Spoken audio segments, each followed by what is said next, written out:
Matt Aguilar from Comicbook.com, and we are here at San Diego Comic-Con 2019 to talk all things geek. And today, this is an awesome day to talk Power Rangers, and we have the original Red Ranger himself, Austin St. John. How are you? I'm good, man. I'm excited. San Diego is crazy. And this weather is gorgeous. Comic-Con. You've got to have like a 100-degree black belt just to get through the crowds. Yeah, absolutely. Yeah, my backpack, I'm always wondering if I've already lost 4 pins. I had 4 pins on my backpack when I got here. And somebody's got 4 new pins. They're just falling all over the place. So we got a lot to talk about. Let's start with the big thing, though. It was kind of a big surprise announcement at Hasbro's panel, and they show a clip from Beast Morphers, and voila, you were there, and it looks like you're going to come back for season 2. Season 2 of Beast Morphers. So like that's big on a couple levels. It's been a minute since you've been part of the 18 years. Yeah, since part of the franchise. Yeah, fans are always wanting you to come back. They've been hitting me up for like every year. I mean, everywhere I go in the world, they're like, "When are you coming back? When are you coming back? We're tired of seeing the same faces. When are you coming back?" And I'm like, I'm picky.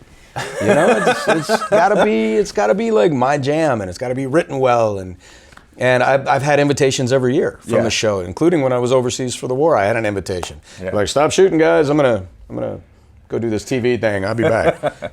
So Chip, who is the EP executive producer, reached out to me on this one, and I worked with him 25 years ago. Yeah. So it was kind of right time, right vibe, and he gave me the idea for the storyline. I was like, oh, people are going to love that. The fans are going to go crazy. And it's good. Oh, it's good. It's so exciting. And then you got to meet like the newest Ranger groups, the Beast Morphers cast. Yeah. How was that? Like, I mean, are they just... I felt, I'm starting to feel less like the Red Ranger and more like the Godfather. When I walk onto set, I'm like, one day you two will be okay. Just looking at these young guys and their vibe and their energy and how they just explode into their personas, it's really kind of cool. It's like, it's like that song, "We're Going Back in Time." I feel like that song every time I go back. I'm like, man, I am the Godfather. I'm like, look at all these young pups. Don't worry, I'll teach you how to slice bread. So, it's awesome. They're amazing, talented in their own right, and I couldn't be more proud of what they do. And it really was then the overall product, like the way they pitched it, kind of just the story and everything that really got you to be like, okay, that's the one. Well, I only like to work with people that I know, and Chip he's one of my original crew, from back in the day. And then he dropped another couple names that were still guys. Sean, the DP for second unit, some of the stunt guys. And I was like, oh my gosh, I'd love to see these guys. And New Zealand, I hadn't been to New Zealand. Yeah. I was like, let's check this out. That won't suck, And so I got to see New Zealand, see some old faces, meet a lot of the new guys, and the story I liked. So it's going to have people on the edge of their seats. You had to lose the beard. I did. I was like, oh boy. I was like, man, I haven't seen what was underneath this in some time. And but it's all right. Yeah. Well, and that's, I mean, a lot of questions. There's going to be a little bit of time because we have a whole other part of season 1 to get through, and that's going to come out later this year. Because I know you can't talk about so many things, it's still a little bit away, but is this like when fans tune in, is there going to be one particular episode that they're like tuning into to see you? Or is this something where it's a little more like you can tune in throughout the season to really get a vibe for like your story and how you interact with this? I'm going to just say you should tune in. That's all I can say. Tune in and just be ready. Well, and we also, I mean, you've got a ton going on with Power Rangers now, but you also have a ton going on outside of that, and you've been doing now for a few years. And one of the things that popped up is your video game that you're actually. You're actually in it. Yeah. You're actually a fighter, and then also you're working with them kind of like behind the scenes, right? To kind of help create the game. So tell us a little bit about that. So it's called Black Salt Corruption, C-O-R-E option. Yes, we misspelled it on purpose. But it's a tie between Black Salt, which is Owen Ratliff. It's his baby, his design. And then Corruption, which was Jesse Wright. Those two met, and they're a great team, and they made Black Salt Corruption.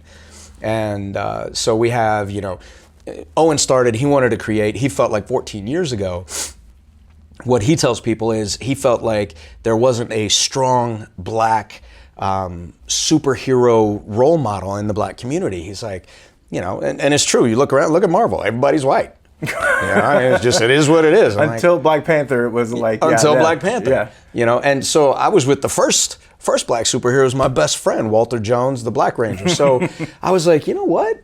He's right. And then Nichelle Nichols from Star Trek, who's my girl, I love her. And so he wanted to create, so he went out and created in his description, the first black MI6 Kung Fu superhero, bad you know what. Yeah. And Sam is that guy, he's wicked. And then we have Destroy from Corruption, and we have Dragonoff, and we have Winry, and we have Horse Ripper, and all of these characters. So we're bringing in Latinas, and we have the black community, and we have the Asian community, and then you got this white guy, so I'll be the, I'm the white guy, I guess. So there's always got to be one, right? And so anyway, it's just a super awesome, and we're the only 3D video game, martial arts fighting game in existence. We were just at E3, the biggest video game convention in the country, and we beat out Tekken 7, we beat out the new Street Fighter. We're crushing everybody where we go. And we did it, we did it independently. Yeah. So we didn't sell out to the big guys. Yeah. And Owen and Jesse and anywhere I could help, we went out of our way to raise funds to keep control, to keep it what it is. And now we're out on Steam.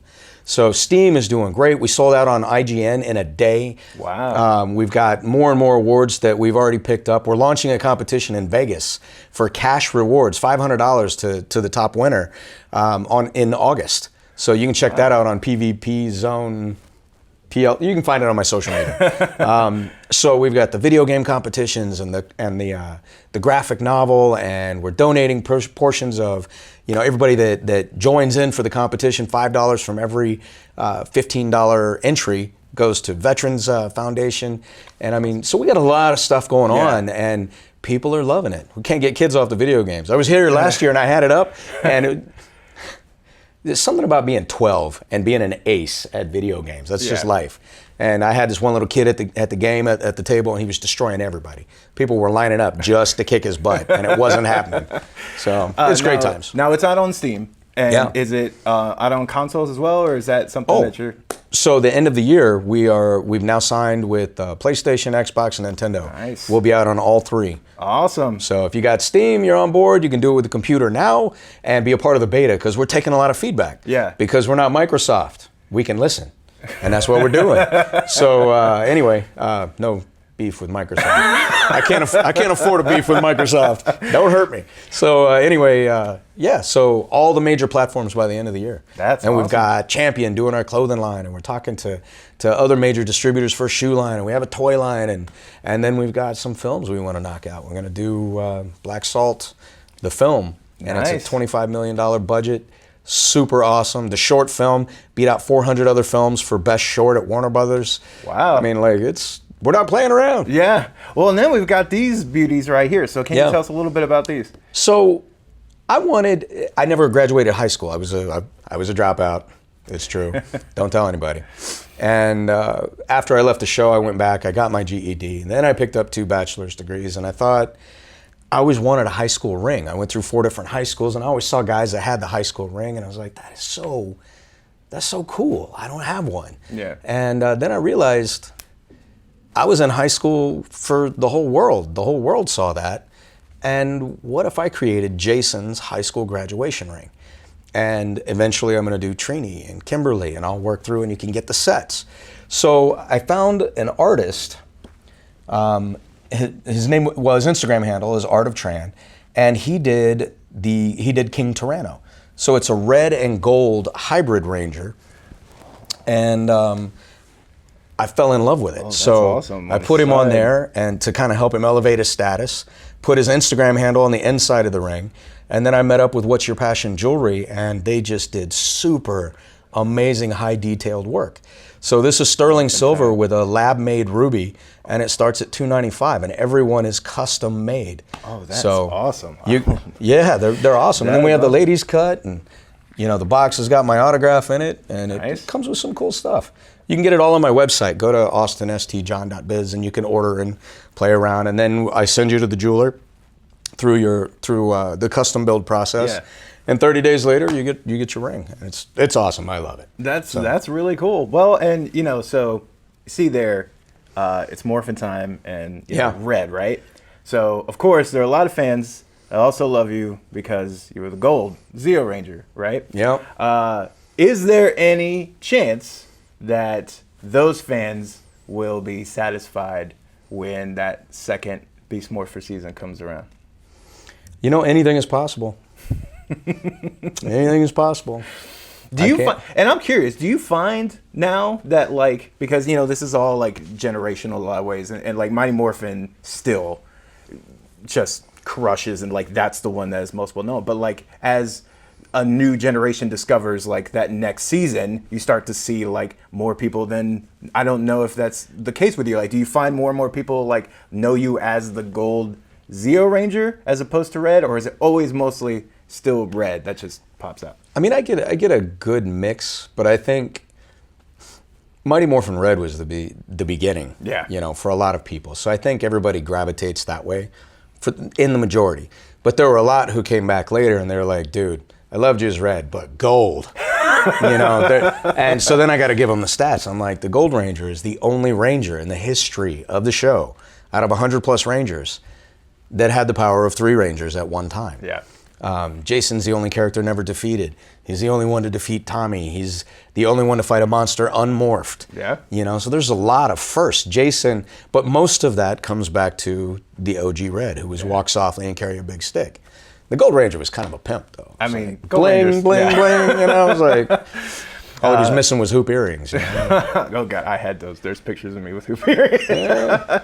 I cannot wait. I know Power Rangers fans are excited to see it when it comes out. And then, of course, you can find all this information on your social media. Yeah, austinstjohn.biz, and all my social media links are there, so you can find me all over the place. Awesome. Well, stick around at comicbook.com for all your Power Rangers coverage and coverage at Comic-Con. Peace.